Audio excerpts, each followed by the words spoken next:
Welcome to Magic in the Moment, Mindfulness in Real Time. My name is Clayton Platt, and I'll be your host for this podcast journey. Now, for many people, practicing mindfulness has very little to do with sitting on a cushion, lighting incense, or even focusing on their breath, just paying attention to what they're doing at any moment. And doing this intentionally can create that same magic. Our time together is intended to share how mindfulness plays out in everyday life for our guests. Now, before we begin, here's a word from our sponsor, Meditation for Leadership. We all feel it, the pressure to keep up, to perform, to push through. But lasting success doesn't come from speeding up. It comes from slowing down, leaning in, and creating the space to lead from within. That space is where we shift from autopilot to intention, building mindful habits that strengthen focus and calm. It's where we stay connected to our values and purpose, choosing to respond instead of react. It's where we unlock our potential to positively shape our own lives and empower others to grow and thrive. That's the work of Meditation for Leadership.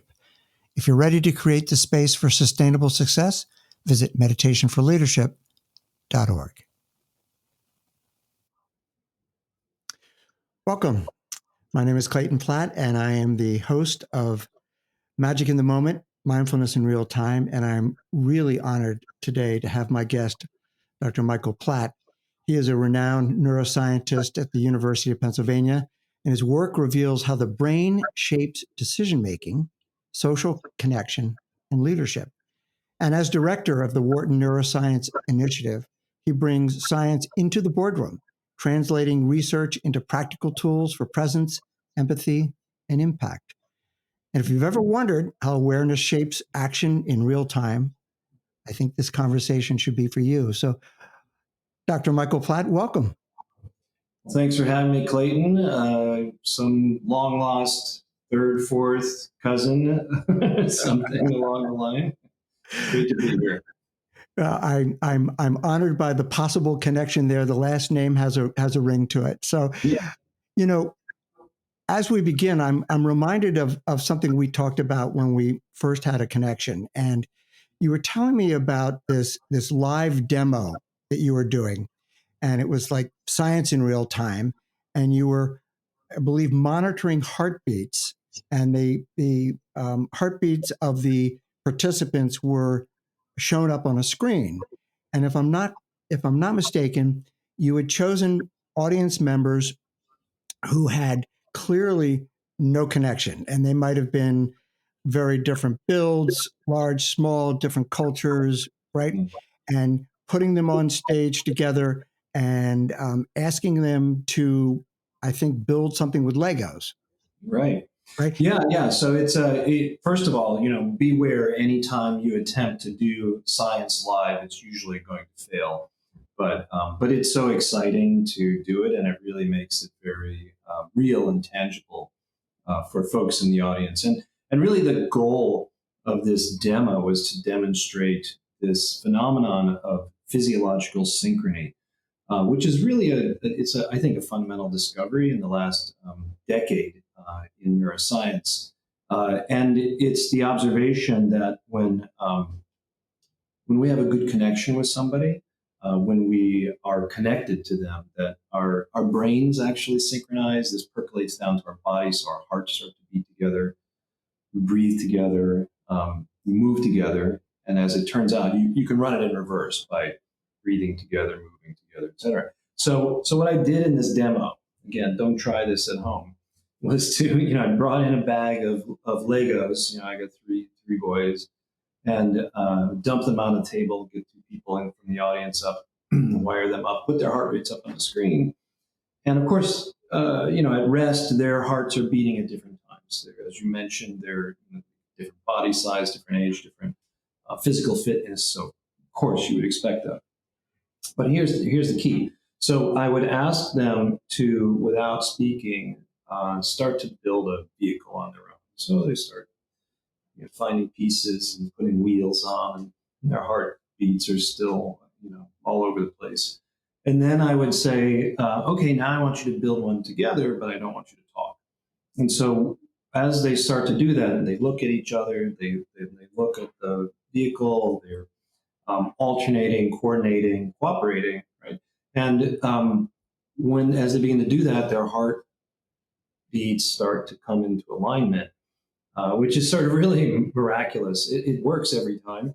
And the observation I've had as well is I've done this demo with many different kinds of groups, and when you bring people in, up there whose lives depend on really being able to dial in with with a teammate, like so people in special forces or who are in, for example, wildfire fighters, they just go, it's like, and that, what we've learned over the last decade is that synchrony is a biological marker of closeness that predicts trust and cooperation, teamwork, communication, associated with empathy, and it seems to be a universal. And in fact, now we and other groups have discovered that the same physiological principle underlies social cohesion, social connection in animals too. So in monkeys and in bats, and birds, and which I think is really quite profound.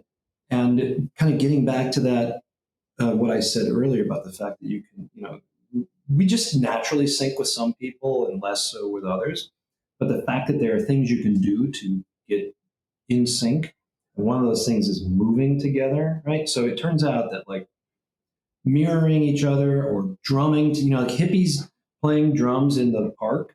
Why are they doing that? What they're doing is they're synchronizing their physiology and they're creating a sense of closeness and good feeling. This is what the great sociologist in the 19th century, I believe, Emile Durkheim, he talked about this phenomenon of collective effervescence, which is the feeling you get when you do something with other people, like singing Christmas carols together, going to you're at a football game and then play the national anthem or something. The question is like, why do we do these things together? Why do we go to a movie theater to watch a movie together or go to live music together? Because we experience this collective effervescence, which is the biological glue that enables cooperation and teamwork and all the associated good feelings that come with that. Yeah.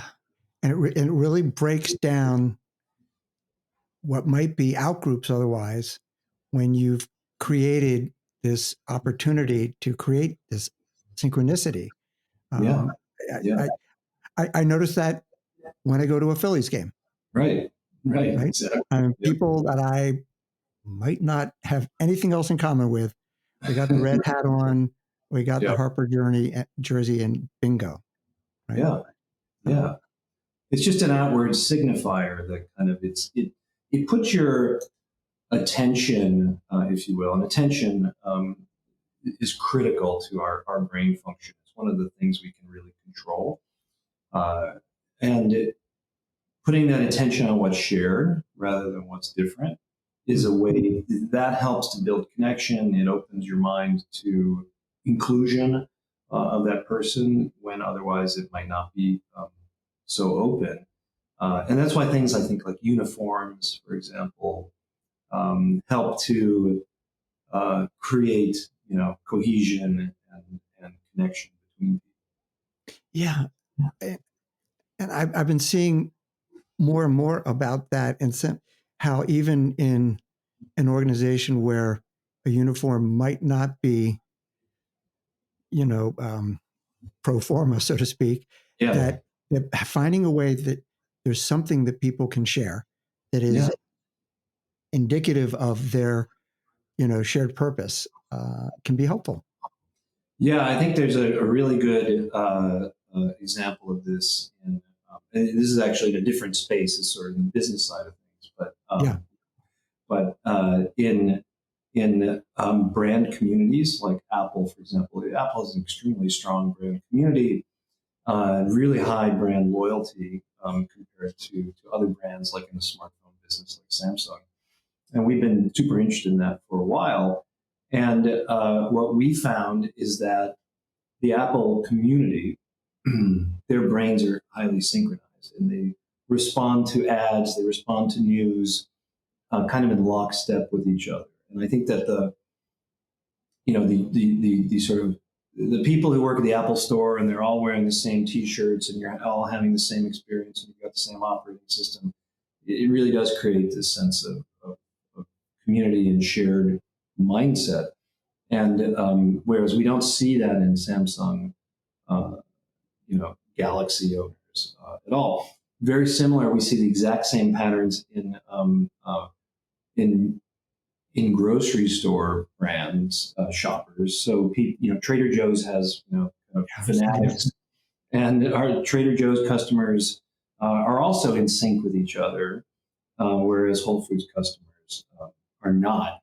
And, you can just think about all the ramifications of the way people connect with each other online, and they share with each other, and pay attention to, people in that community.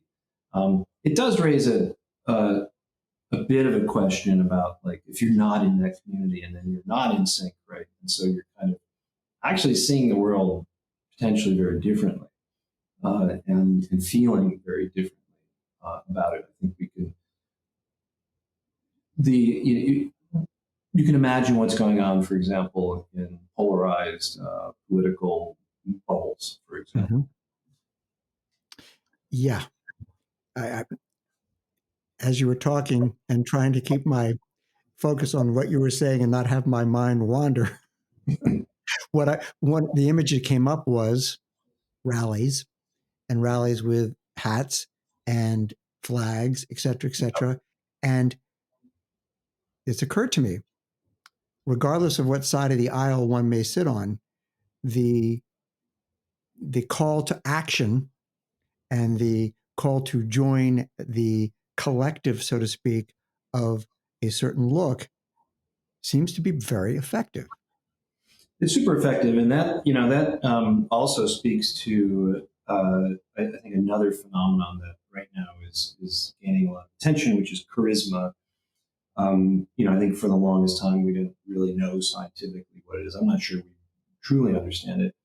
But one of the things about a charismatic speaker, charismatic leader, is that what they are able to do is to, in a sense, synchronize the physiology, synchronize the brains of all the people that they're speaking to. They can get them all locked in with each other to the brain of the speaker. So we know from other work that more effective communication is the way it does that is by synchronizing the brains of more people together.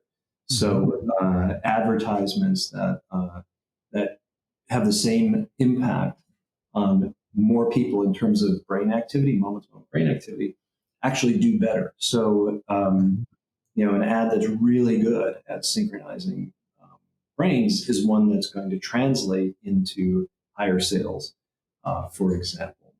Yeah. And thinking about how this weaves back into the theme of mindfulness in real time is that the awareness of a leader or a manager or someone with an impactful position, that this needs to be taken into account. What lands, what causes this synchronicity goes beyond perhaps the underlying core message. Is like, but how is the message delivered? Right. Yeah. How is the message delivered? What are the physical characteristics of the person who's delivering the message? I mean, we know that that's important, maybe not rationally important, but our brains, have a built-in heritage of not only what our species has experienced over, millennia, but even beyond that. And so even factors that shouldn't be so important, like just what a person looks like, can have an impact. But I think what you're saying is important when we think about which the focus of your podcast here in terms of mindfulness and meditation and various kinds of practices is that an instructor, a guru, a yogi. I do yoga. That's my piece of Mm-hmm. the meditation puzzle here. That person, if their presence, right, is if they have presence, I should say, uh, that can be really, really helpful in terms of the quality of your experience and how deeply you go into it. Eventually, you don't need it, right? But it takes a long time. Yeah. And you were mentioning along these lines the um, is it didactic? Is that how's it pronounced? Didactic?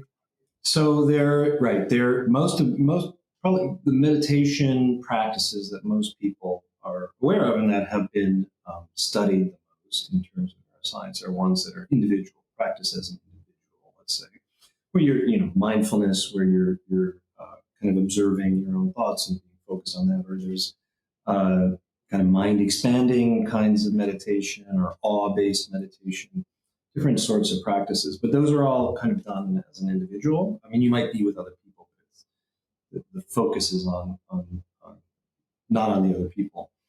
But we have a couple of studies led by a former postdoc in the lab, Vera Ludwig, that uh, expand the notion of meditation and mindfulness to two people, where the other person is actually a focus of the practice. And so there's a couple of different, there's several different versions of this that we've looked at. For example, just sitting and kind of looking at each other, meditating on the other person, uh, including a mantra, if you will. So Mm-hmm. something you meditate on your shared humanity. Like this is a person who has felt pain and joy, and et cetera, just like me. Or just expressing to that person, observing your own thoughts and feelings and expressing them to the other person, or having a conversation, which you can think of as a sort of a kind of meditation, if you will. We don't think of it that way. But all of those, what we found, engage some similar processes. And at the core of that is synchronization of physiology between the two people. So even just when we make eye contact with somebody, our brains begin to synchronize. Uh, Actively meditating on their humanity increases that synchrony. We resonate at a higher level. Um, Listening to someone, attentively listening, but not offering judgment, does the same thing as well. I mean, having a conversation does too, but the more intentional uh, kind of expression and reception and meditation on that person's current state in their humanity dials up synchrony. And when it does so, that has a number of benefits. It increases perceived closeness, psychological closeness. You like the person more. It reduces stress in the form of like heart rates go down, um, heart rate variability goes up, which is a marker of a reduction in stress, and you become more charitable toward that person. So actually, we measure that not asking questions, but using economic games. So like a dictator game, I just give you a pile of money and you decide how much you would like to share with the other person. And when when you think about and meditate on their humanity, that they're a person just like you start to resonate with them, which kind of what it does is it breaks down the barrier between you. It's inclusion of the other person in yourself. Then of course it stands to reason that you're more generous with that person because it's like being generous with yourself. Yeah.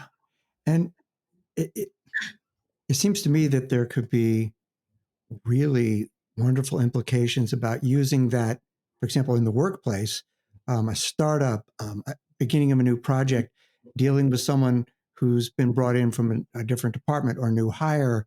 Uh, have you seen evidence of that? Has that been part of research, or is it any? Yeah, I mean, it is a motivation for a lot of the work that we're doing. And I would say this, that most companies are not going to be ready to embrace something as intense as this dyadic meditation. But instead, what we have done, we worked with a number of companies on this, is to use this structured set of questions. They were actually developed by this husband and wife team, the Aarons, back in the 1990s, and it's designed to build closeness. So it's called Fast Friends. And it starts with very kind of superficial, chit chat kind of questions that move to something very deep. Questions that are really deep, like, I mean, even easy ones like, who would you want to have dinner with and why? And you start thinking about it, that can go really deep. But other questions like, whose death would affect you most and why? I mean, that's like, wow, that's pretty hard. That process of having that kind of starting superficial and going to deep questions takes two people who don't know each other, right? And it compresses the process of becoming friends, which might take months, and compresses it to like 45 minutes. Yeah. And what happens is you see that in people who don't know each other, their brains start out very far apart and they come very close together. You see heart rates synchronize. And we've used this all over the world. It works everywhere. So it's independent. This is a cultural universal. We even used it in a pretty interesting intervention during the pandemic. So we were approached by a woman named Paula Mara, who was the CEO of this collective called Matriarca. So it's a collective of indigenous women artisans in Argentina who use traditional weaving techniques to make these beautiful bags and ponchos and textiles. Fetch a good price, on the market. But they had this problem, which is that the women in neighboring villages didn't trust each other because they'd been fighting for decades, and they certainly didn't trust management. And so what we did is we had students translate all the questions into Spanish. They got online and had round robin lessons in teaching these women in indigenous communities how to use Zoom. And then they set up all these Zoom conversations between women in different communities and with management using this structured game, if you will. And, we couldn't measure brain activity. We were trapped here, but we knew what happened. And what they found was that trust increased, the barriers went down, and everybody started to get along. And it worked out so well that management, eventually they gave the collective to all the women, so that we became self-owned, which was a really wonderful outcome. One of the things that we've done for companies is to make it a little bit more digestible. It's like a long process. Is you can take one of these questions and use it as an icebreaker at every team meeting. So it's the underlying principle is the same, which is sharing and listening. And when you tell your story, which is essentially what this is, right? You have to be a little vulnerable, be a little authentic. People listening, we don't know exactly what happens, but somehow that process of sharing creates connection, and it also synchronizes our brain activity.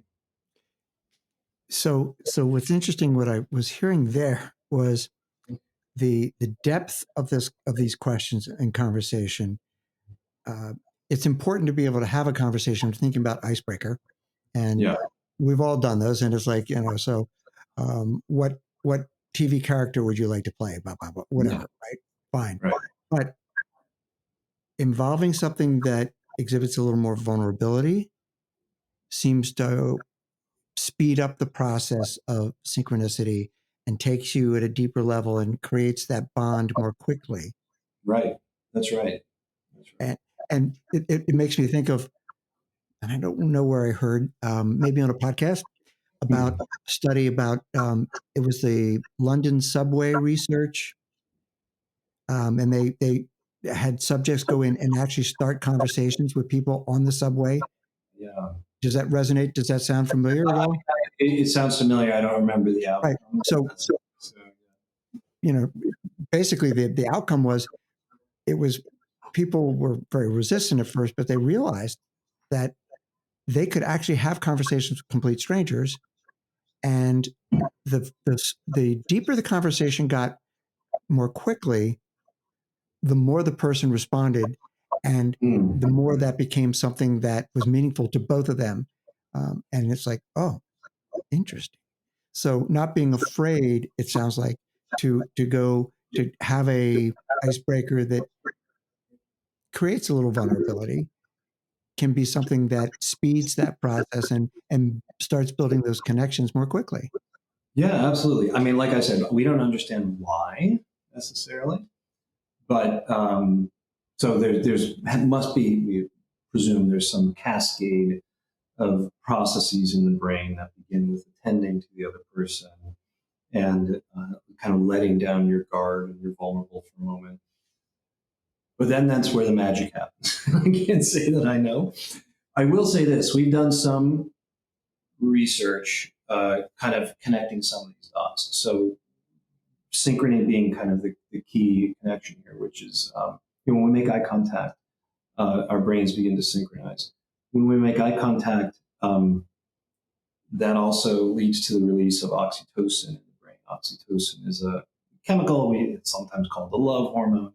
It has a number of different roles in the brain and in the body. But it does two things in the brain. One is it kind of turns up social processing networks, and it turns down stress. So it's an anxiolytic, much better than any drug that you could get from CVS or from your doctor. And it's one of those things that actually I think that we crave, and we crave because it's again, it's how we're built, right? That's how we're wired, and so many of the sources through which we would normally get this oxytocin release have been removed from our lives. Mm-hmm. So we don't know whether that can be generated. It can be generated maybe online through online interactions, but it's for sure going to be much more powerful in person, where you can actually make eye contact. I can't make eye contact with you right now, just given the offset of the camera and the screen. Physical touch, for example, social touch, appropriate, warm human contact is a powerful trigger of oxytocin release. And when we're at home, when you're locked in your room, in your remote, you can't have that, and that, again, that's an ancient heritage. I mean, all mammals, monkeys, mice, you name it, all have that mechanism for helping to build bonds and to reduce stress and reduce anxiety. And we're starving ourselves of that, unfortunately. Yeah, that is an unfortunate ramification of hybrid and remote work, which we could go into that, but I'm thinking, tying again back to sort of the somewhat of the formal meditation practice around self-compassion. Mm. And one of the things that is often advised by teachers, and I'll do this, is when we're doing loving kindness, we're doing self-compassion, actually suggesting, if it's comfortable, put your hand on your heart, Mm-hmm. or wrap your arms around yourself. Right.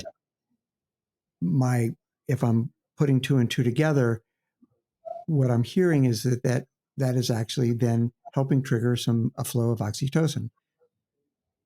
Maybe. Maybe, right. I mean, so here's how I would. The reason I say maybe. Yeah. I mean, I presume that it will, just by dint of the fact that there's specific sensors in our skin, in the hairy parts on our skin, that are dedicated to this, to detecting human touch. Right. It doesn't tell you much about pressure or location, but it responds best to body temperature, human body temperature, and kind of like, really nice little, rubbing like that. So it should work. Now, the only thing, the hedge here is that is the observation. It's very hard to tickle yourself. Okay, so with different sensors, different mechanism in your skin, but we do have this process in our brains that sort of cancels out self-generated sensory inputs, right? Mm-hmm. So that just because we're moving all the time, if we were feeling all those things to the same degree that we were feeling external impacts on our body, then that would be overwhelming.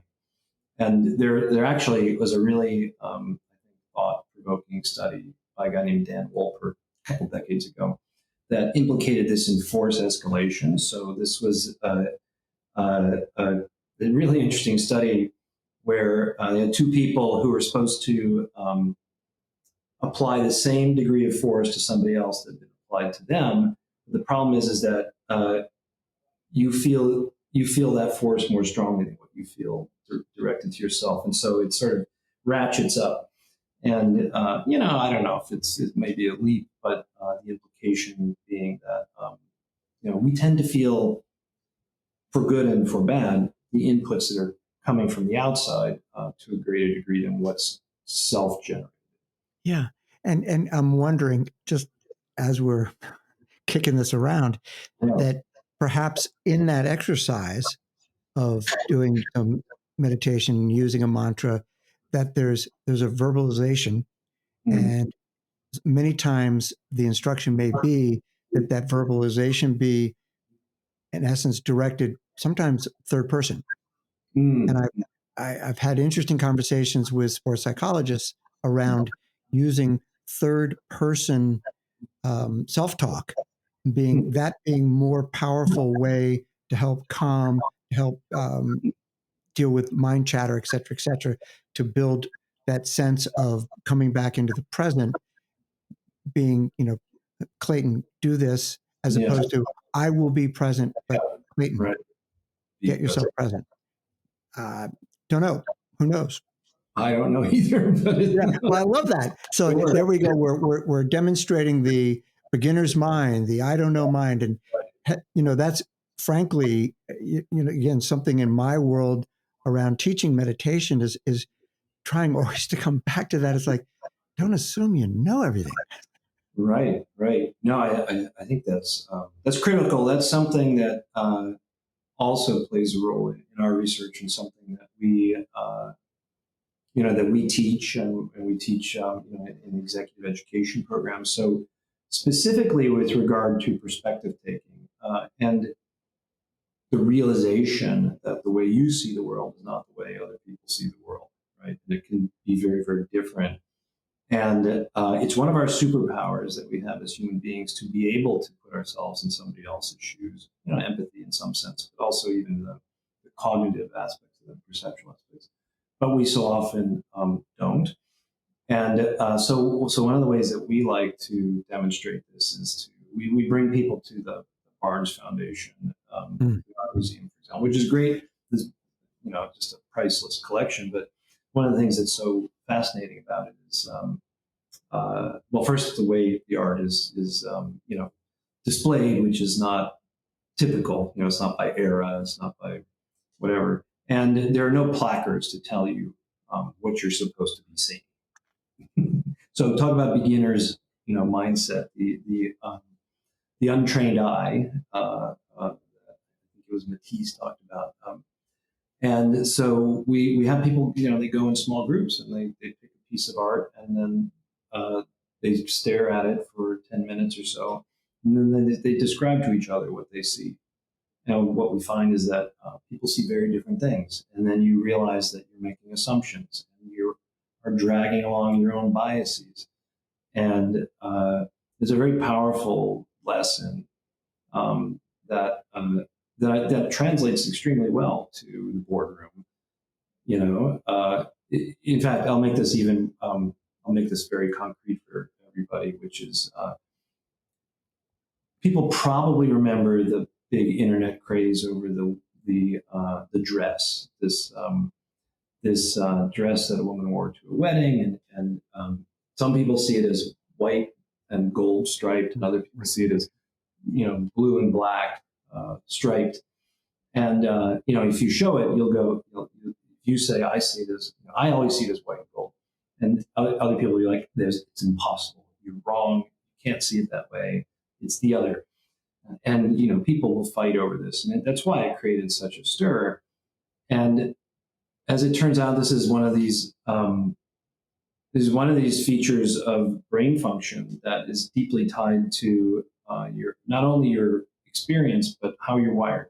So it's very fundamentally determined by whether you're a morning person or a night person, which is itself very strongly genetic. So morning people who are up really early, tend to see it as white and gold. People who are more like night owls see it the other way, and that reflects the kind of illumination that your brain has come to expect. So morning people more often seeing kind of morning incident sunlight, and people who are night owls are operating under incandescent or fluorescent light. And that just makes things look different. And so without other contextual cues, it just leads you to see this completely differently. We ran a pilot study in one of our partner companies. It was over the past year, which was really interesting because we measured people's whether they're night owls or morning larks, okay, with the standard validated questionnaire, and we had them look at that, and then we measured brain activity during just team meetings. Actually, my son was involved in this, so it was pretty fun. It was his senior thesis, and what we found is that people who are not the same chronotype being whether you're a morning person or night person, did not synchronize. Okay, the only thing they synchronized on was negative emotions. So as conversations went along, what happened was people who basically wired to see the world differently, even at a perceptual level, tend to be in more conflict during the course of a team meeting. And if you're more aligned with people in terms of chronotype, then then you're more synchronized on positive emotions, because you're presumably because you're seeing the world and seeing that situation in a much more similar way. Nobody's taking this into account. This is like so fundamental. And then when you think about, we brought up remote work, hybrid work. You got people in different time zones in different parts of the planet. All kinds of things could be going That blows my mind. on. It really blows my mind, and I'm remembering that craze, and Yeah. I need to go back and check it out with my wife, who's a night owl, and I'm a morning person. That would be really funny, and it would explain a lot. But this whole sense of connection, and the work you've done, the research you've done, and the things that have come out of this research about the importance of connection in terms of longevity for life, but also in terms of how we deal in the day-to-day life and deal with our colleagues, our teammates, our companies. And what I'd love to do is sort of connect this perspective, Mm-hmm. because to me, that's plays right into the world I walk in, and sort of trying to understand how we build perspective from a mindfulness standpoint as an aid, Mm-hmm. right? Just another way, right? Right. Just another tool to bring ourselves into a position to understand how someone else is seeing something differently. Mm-hmm. But also then that being an aid to further connection. Yeah. And so Right. I would imagine you've seen that. And are there things that you've seen have worked, sort of techniques and tools that have worked? Yeah. And what might they be? Well, I mean, we've talked about some of them. I mean, we were kind of in some ways working down the list of team building or trust building exercises and seeing, are they really having the predicted impact on our physiology or not? So, deep conversation, singing together, chanting together, moving together, which are, those are fundamental components of basically every culture on the planet. every culture on the planet has these rhythmic activities that people engage in together. And it's my belief that that's there because that helps to build connection. That's literally the glue that allows us to cooperate and to work together and to not fight and all those things. If you think about the military, for example. When you join the military, you get drafted, or whatever. What do you spend basic training doing? You march together a lot. Why? Because you wear a uniform. But marching, I think that's an activity that is designed to synchronize brain activity. Training together. So one of the studies we did was here with Penn's rowing team, and of course, when you're rowing on a boat with other people, the best, most efficient way to move the boat through the water is to move in synchrony with each other, which is really hard to do. That's why you have a cox who's kind of yelling out the stroke. And one of the things we found was that we measured brain activity, heart rate activity, in rowers who were doing dry land training. And that's like over at the boathouse, and you got a bunch of erg machines, rowing machines. And the typical way that the training will be done is you go, it's training time, you go and you just get on your erg by yourself, and everybody's doing their own thing. So that's one condition. That's sort of standard condition. We had another condition where we lined up all the erg machines and we connected them with a bar that forced them into physical synchrony. Okay. And then the third condition was just not having that bar, but you're still training next to each other. Okay? So you can see each other, you can hear each other. And what we found is that, of course, when you force people into synchrony, we see physiological synchrony. But even if you're just next to each other, like you're doing the training you would normally do alone, people synchronize, their heart rates synchronized, their brain activity synchronized. And this created this phenomenon that is the goal in rowing, which is called swing. And you can think of what swing is it's group flow. So, and it's in fact how we measured it. It's like you feel like you're pulling on the same oar together. It's not like you're all pulling on one thing. And that's the predictor of performance. And so what's the implication? I mean, we haven't tried this in every situation, but if you're going to be doing something together at some point that would benefit from teamwork, then any opportunity you have to train together to do that, you should take advantage of, because it's an opportunity to build this underlying synchrony that you're more likely to show up and sync with those individuals at a later time. Really fascinating. All right. So I'm thinking, translating from the shell into the conference room. Mm-hmm. And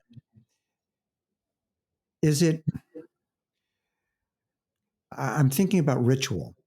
So we're thinking about an organization where perhaps singing and dancing in the morning might not work. Maybe some company culture will embrace that. But having certain rituals that people can count on, that brings them together. I've heard throughout our conversations the importance of movement, and that can be awkward in some work environments, but having some rituals that kind of remind you, this is where you're at. This is what expected of you. This is what happens. Your mind, is plugged in a certain way in this environment. Does that make sense? Yeah. How does that show up? Yeah, I think so. I mean, I can't off the top of my head think of companies that are doing that, but I know that there are companies that do that. And I think in every way that would be beneficial. It does require that everybody buys into it, right? So if people are not sincere, right, then they're going to have very different Right. experience. And that's another feature of of any of these social exercises, I think, is sincerity, uh, authenticity we talked about before. So, our brain, everything that we're talking about here is mediated by this, what we call social brain network, social interaction network. That's basically dedicated to managing our moment to moment interactions with others as well as our long term relationships. So it's perception, attention, feelings, and action. And that system is very sensitive to BS. Okay, so it's like when we're sincere, we engage more and different muscles in our face than if we're BSing it. So that's the difference between a good actor and a bad actor.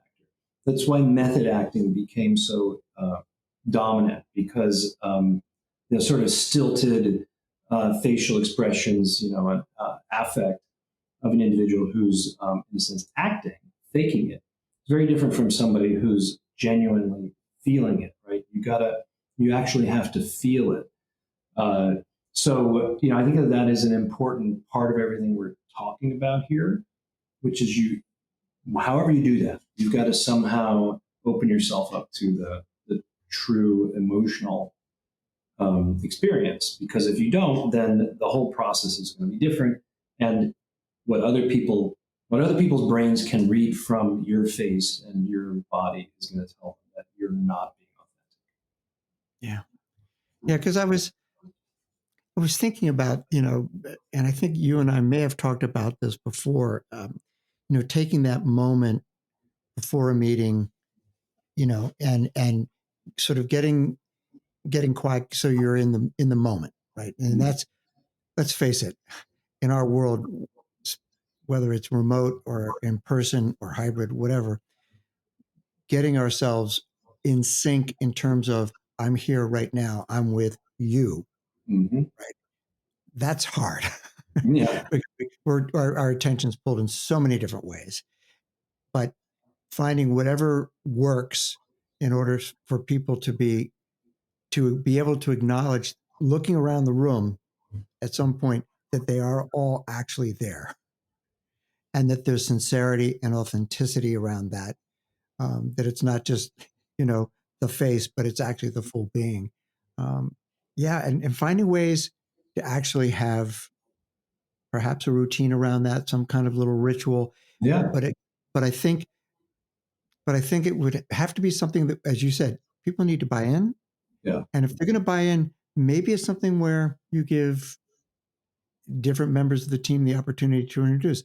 Let's try this today, Mm-hmm. and everybody knows at some point they're going to have to be sort of put on the spot with that. So that I think there's a little bit of empathy can build for that. Mm-hmm. Right. And Right. therefore it's like, okay, so today I'd like to try this. And, next week it's going to be Fred. And the week after that, it's Mary. But everybody then saying, here is my time.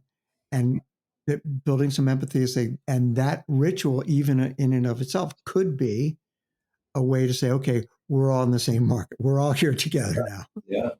Yeah, I totally agree.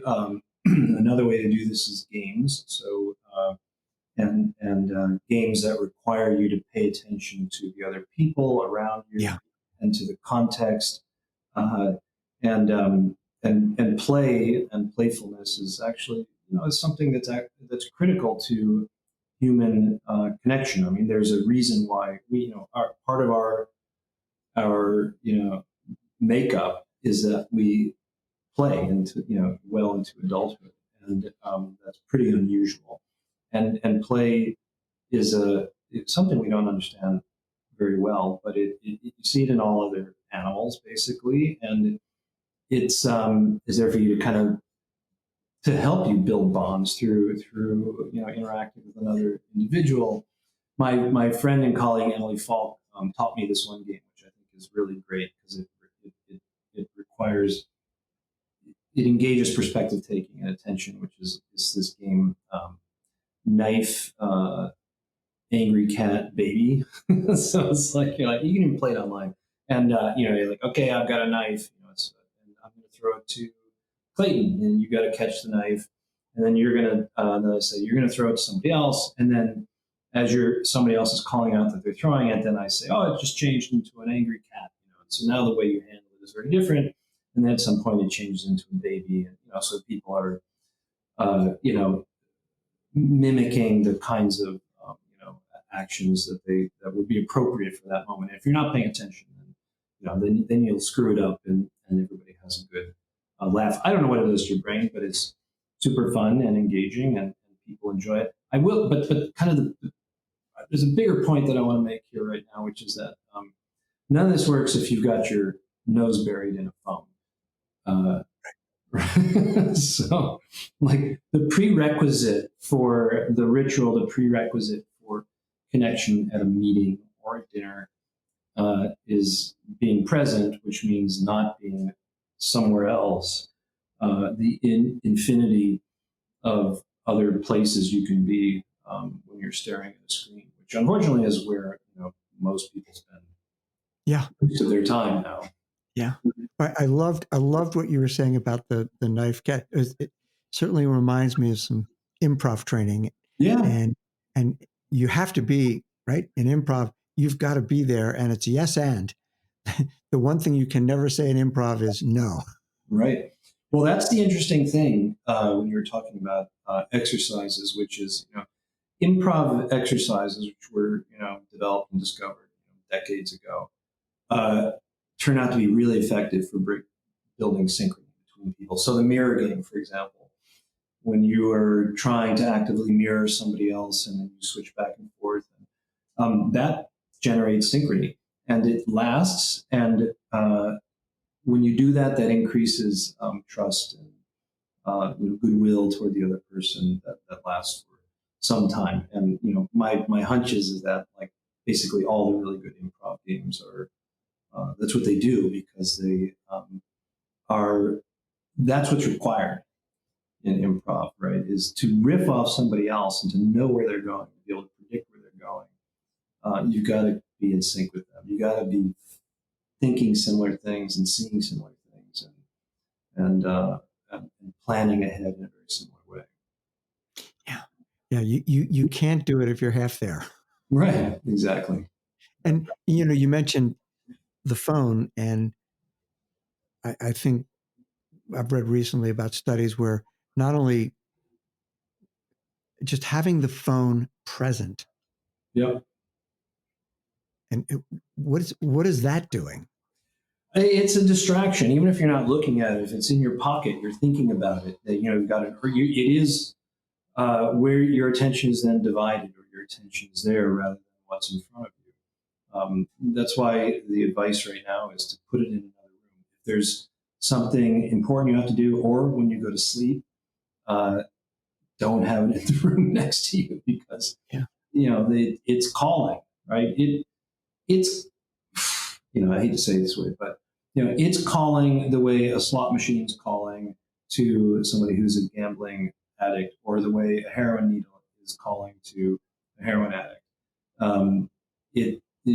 That's what it is. It is algorithmically designed to capture your attention and hold your attention for as long as possible. Having been on a number of week-long silent retreats, one of the things that is a ritual with these typically is you give up your phone. Yeah. And there is a ritual around giving it up and then getting it back. It's kind of fun. But I would tell you that the liberation is immediate. It is so interesting. Yeah. And I could feel my body relaxing and going into a different space as the phone was put into this, container and moved away. And then noticing the difference when you get back.